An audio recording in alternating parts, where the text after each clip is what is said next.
Mic test po, 1, 2, 3, 1, 2, 3. Mic test, 1, 2, 3.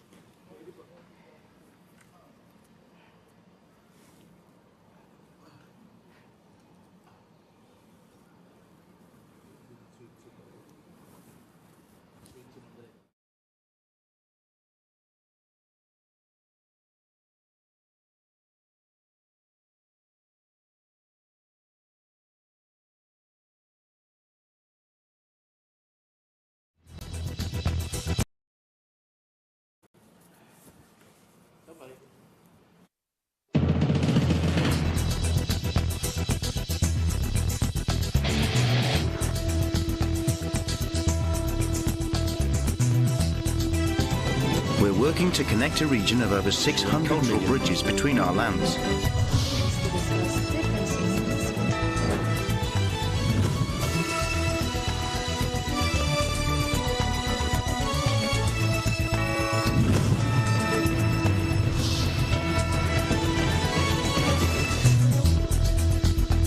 Good evening, I'm Alma Angeles, and you're watching ASEAN in Focus on tonight's headlines. Tragedy in Baltimore. The search for survivors has ended after a cargo ship collided with a major bridge, causing it to collapse. The crucial commercial harbor remains blocked. Tensions rise in the South China Sea. India stands with the Philippines as China's recent actions raise concerns. On Russia-Vietnam relations, President Putin has agreed to visit Vietnam, a move with potential geopolitical implications. U.S.-Philippine partnership, President Marcos met with the U.S. delegation to discuss economic ties and shared security issues.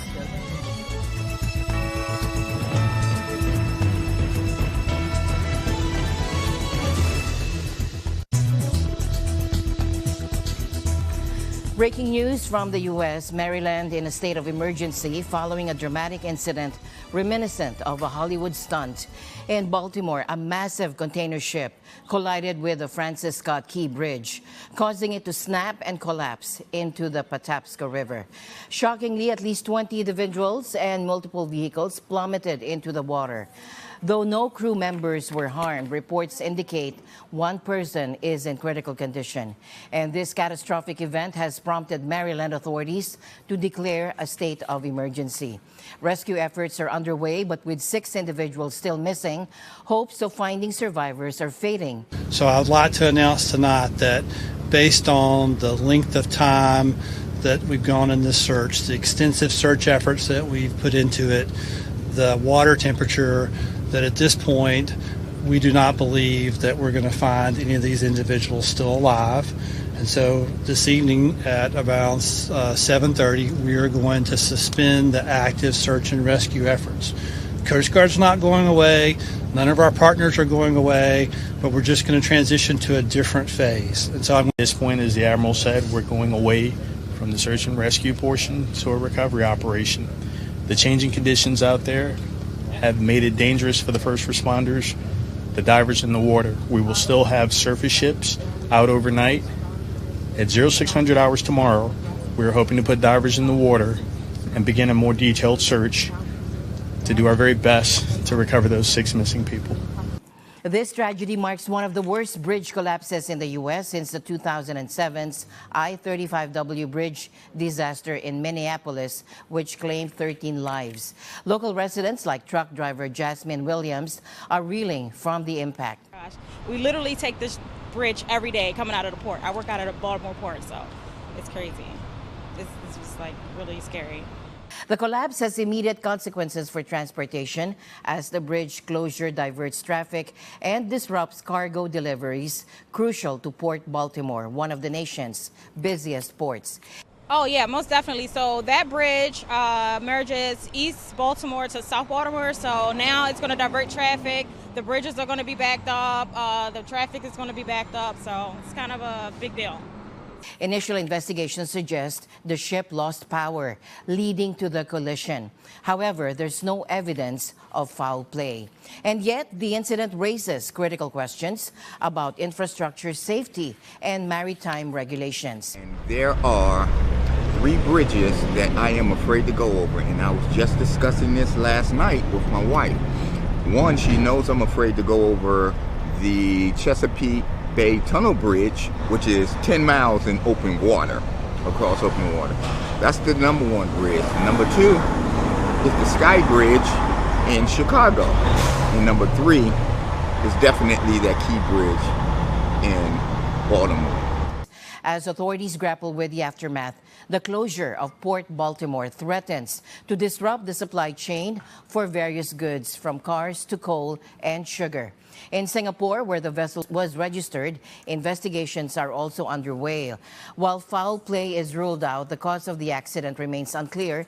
And stay tuned as we bring you the latest updates on this unfolding tragedy. President Marcos Jr. engaged in discussions on Tuesday with the U.S. Congressional Delegation, headed by Senator Kirsten Gillibrand, addressing both economic relations and the geopolitical challenges shared by Manila and Washington. Accompanying Senator Gillibrand on her visit to Malacanang Palace in Manila were Senators Jean Shaheen, Roger Marshall, Mark Kelly, Cynthia Lummis, and Michael Bennett, along with Representative Adriano Espaillat from New York's 13th Congressional District. During the meeting, President Marcos expressed gratitude to the U.S. lawmakers for their visit, particularly noting the timing amidst the ongoing political dynamics in the U.S. He emphasized the importance of their discussions in navigating the current geopolitical complexities faced by the Philippines. I'm very happy to welcome all of you to the Philippines, and I hope that the time that you will spend here can be a productive time where we are able to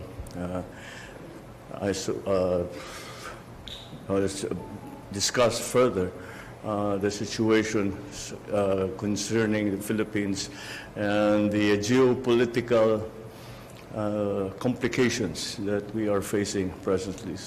In response, Senator Gillibrand underscored the commitment of the U.S. to strengthen bilateral ties, particularly in economic cooperation. We are delighted to be in your beautiful country. We arrived yesterday and have been just filled with optimism and hope for the future. We're grateful to have you as an ally. Each of those roles is essential for the United States, and we hope to continue to play those roles. She also highlighted the significance of the Philippines as a key ally, recognizing the invaluable contributions of Filipinos to the progress and advancement of America. Expressing appreciation for the warm welcome, Senator Gillibrand conveyed optimism for the future of the partnership between the two nations. You are at the forefront of healthcare, you're at the forefront of tech. Many of your countrymen have served in our armed services. Extraordinary opportunity, especially for economic ties, to build upon existing strengths, whether they are in the fields of energy or in the fields of rare earth minerals or in the fields of commerce. In the midst of the ongoing tensions in the South China Sea, Indian Foreign Minister Subramanian Jaishankar reaffirmed India's support for the Philippines in defending its national sovereignty. And this comes in the wake of China's latest aggression in Ayungin Shoal. As India gears up for elections, the focus shifts to domestic politics. However, the looming presence of China prompts heightened diplomatic efforts. Just last week, Prime Minister Narendra Modi's visit to Bhutan underscored India's proactive stance. And now, with Jaishankar's visit to the Philippines, diplomatic maneuvers also intensify. The timing of Jaishankar's visit is critical given the persistent clashes between China and the Philippines in the South China Sea.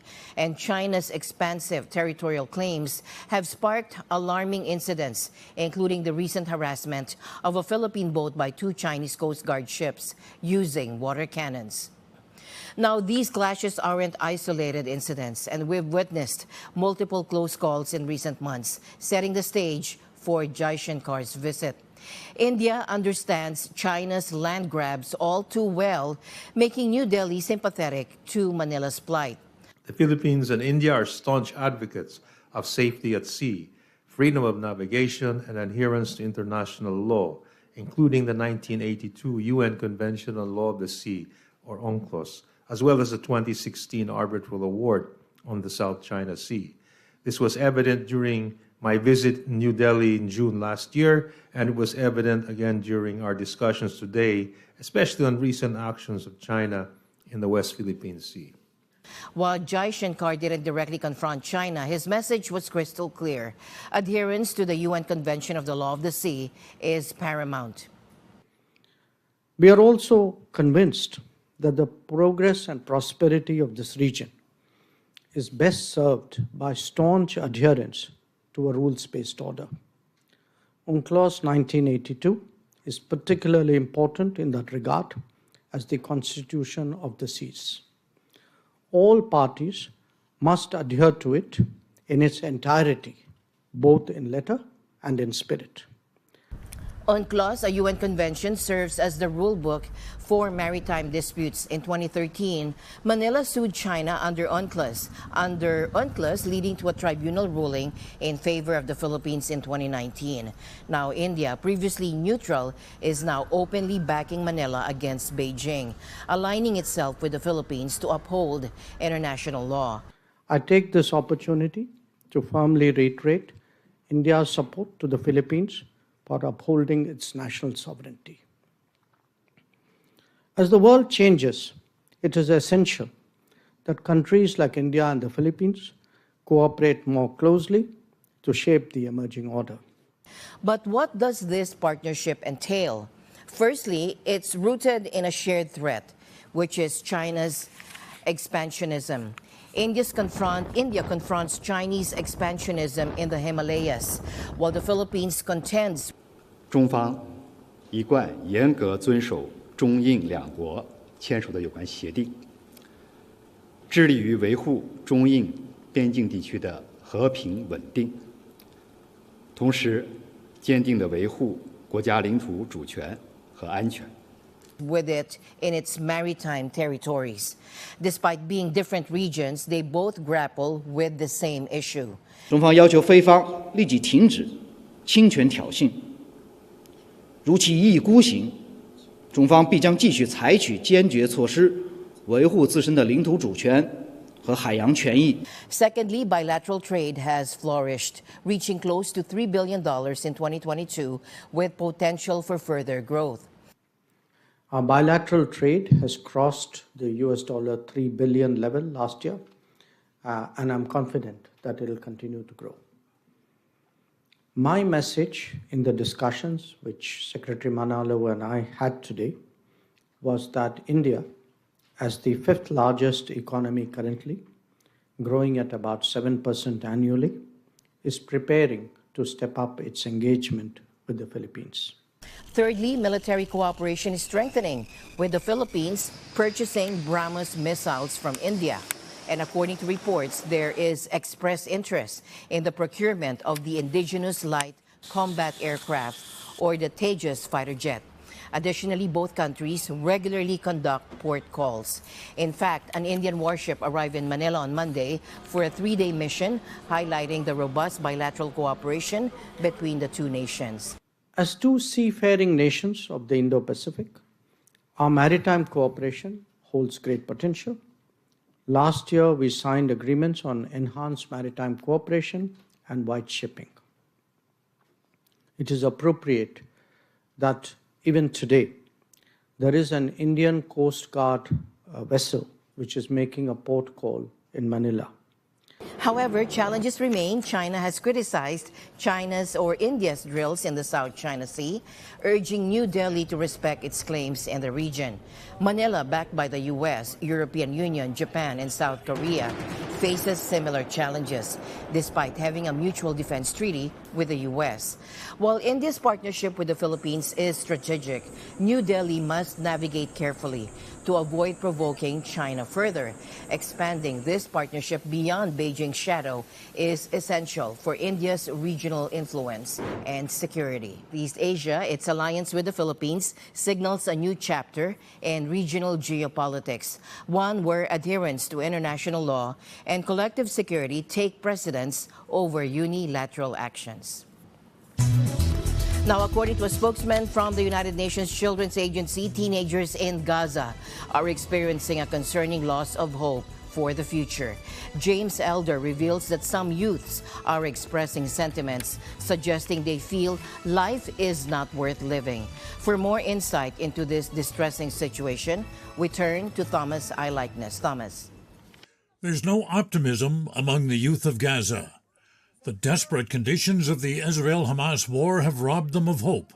James Elder of the UN Children's Agency says some teens have said it would be better if they didn't survive. UNICEF sat with adolescents, several of whom said they're so desperate for this nightmare to end, that they hoped to be killed. Everything has been taken from them. They have no home. This is what's left of where they used to live. There's no routine in their lives, no school, not even food. Drinking water is scarce.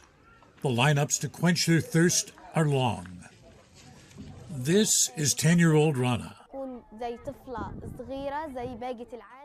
She says she just wants to live in a safe place.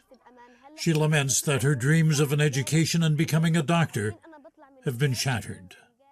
Elder says a daily diet of this kind of life has led to a hopelessness that pervades the youth in the territory. The unspeakable is regularly said in Gaza, from teenage girls saying they hope they are killed to end their nightmare, to a child being told that little boy or girl is the last surviving member of their family. Occasionally there are events like this, street performers trying to provide some relief to children from the horrors of war, but the distraction is temporary. The conflict goes on, and with it the images of suffering that young people witness. Children being treated for the injuries of war. The lucky ones are stitched up, others lose limbs, their sight, their ability to walk, even their lives. A daily struggle to get something to eat, stampedes for airdrop supplies with no guarantee that everyone will get something. The funerals are being held continuously. More than 32,000 people have perished since the war began. Earth-moving equipment covers up the graves. It's a daily reality that has evaporated any hope many young people had. And neither side in this war is prepared to lay down their arms and call a truce. Thomas Eyelikeness, Eagle News. We live in extraordinary times. In a stern message delivered via the state-run Korean Central News Agency, Kim Yo-jong, the sister of North Korean leader Kim Jong-un, firmly rebuffed any attempts by Japan to engage in dialogue or negotiation with Pyongyang.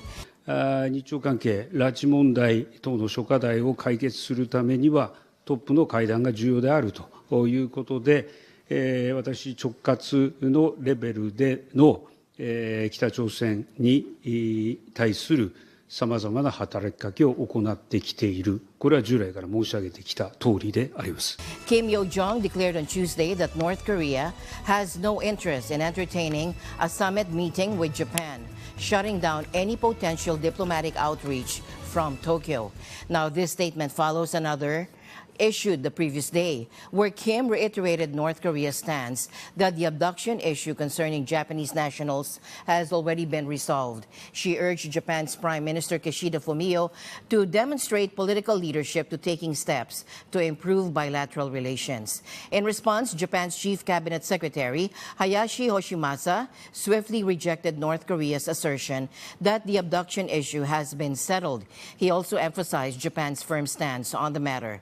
The Japanese government maintains that at least 17 of its citizens were abducted by North Korean agents during the 1970s and 80s, while 5 were repatriated following a bilateral summit in 2002. The fate of the remaining 12 individuals remains unresolved. Meanwhile, Vietnam announced that Russian President Vladimir Putin has accepted an invitation to visit the country, as reported by a government statement. Putin's acceptance comes amid his increasing international isolation following Moscow's invasion of Ukraine, which has left him with dwindling allies on the global stage. This invitation follows a similar gesture made in October during Putin's meeting with then Vietnamese President Vo Van Thuong in China, Hanoi, previously disclosed. On Tuesday, Vietnam's Party General Nguyen Phu Trong engaged in a telephone conversation with Putin from Hanoi, where they delved into discussions aimed at bolstering bilateral cooperation. According to an official statement on the government's website, the leaders explored various avenues to enhance their countries' collaboration. During the conversation, Trong extended an invitation for Putin to undertake an official visit to Vietnam, which the Russian leader gladly accepted. Both sides agreed to coordinate the arrangements for the visit at an opportune moment. Additionally, Trong conveyed heartfelt condolences to Putin for the victims of the recent Moscow attack on a concert hall, which claimed the lives of at least 139 individuals. It's worth noting that Russia holds a prominent position as a key arms supplier to Vietnam, with the communist nation fostering a robust relationship with Moscow dating back to the days of the Soviet Union. Russian Foreign Minister Sergei Lavrov has raised doubts about Interpol chief Jurgen Stock's offer to assist in the investigation into the deadly attack at a Moscow concert hall. Lavrov argues that such offers are merely attempts to discredit Russia's claims of Ukrainian involvement in the incident. В это же время вдруг неожиданно руководство Интерпола заявило, что они будут готовы оказать содействие в расследовании. Я вот не припомню от Интерпола такой инициативы в предыдущих случаях, но которые тоже требовали самого пристального международного внимания. Самый очевидный пример – это «Северные потоки». Вот. Никто не вызвался помогать нам расследовать. Так что, с одной стороны, мы, я уверен, справимся с этим расследованием, а с другой стороны, нам такая помощь, которая явно будет проявлением двойных стандартов и, скорее всего, будет направлена для того, чтобы продвигать вот удобную для Запада теорию о том, что это сделало исламское государство, а Украина ни при чем, нам такая помощь едва ли потребуется еще. Russia on Tuesday attempted to shift blame for the attack onto Ukraine and its Western supporters, despite the ISIS group claiming responsibility for the brutal massacre, which claimed the lives of at least 139 people. Alexander Bortnikov, the head of Russia's FSB security agency, stated on Tuesday that while the individuals who ordered the attack remained unidentified, the assailants were heading towards Ukraine and would have been hailed as heroes upon their arrival. However, Ukraine vehemently denies any connection to this assault, with the top aide to President Volodymyr Zelensky accusing the Kremlin of attempting to conceal the incompetence of its intelligence agencies. Islamic State jihadists have repeatedly claimed responsibility for the attack since Friday, and IS-affiliated media outlets have disseminated graphic videos showing the gunmen inside the venue. French President Emmanuel Macron weighed in on Monday, stating that Paris possessed information implicating jihadists in the attack and cautioning Russia against exploiting the incident to blame Ukraine. President Putin acknowledged for the first time on Monday that radical Islamists were responsible for last week's attack, but attempted to link it to Kiev. That this crime was committed by radical Islamists, people who are combated around the world. We see that the United States are using their channels to whitewash their satellites and all of those who, according to their statements, have no part in this terror attack. And the question arises, who is to benefit? This crime can only be a link in a chain of attempts by those who are at war with our country since 2014. The Nazis, the Kiev regime, who never stopped at any means using any kinds of inhuman tactics to achieve their goals, especially now when their so-called counteroffensive has failed. As my usual habit, I'd like to end the day on a positive note. Let's encourage and build each other up so that no one is left behind. And that's it for tonight's broadcast. I'm Alma Angeles. Stay in the news because we live in extraordinary times. Good night.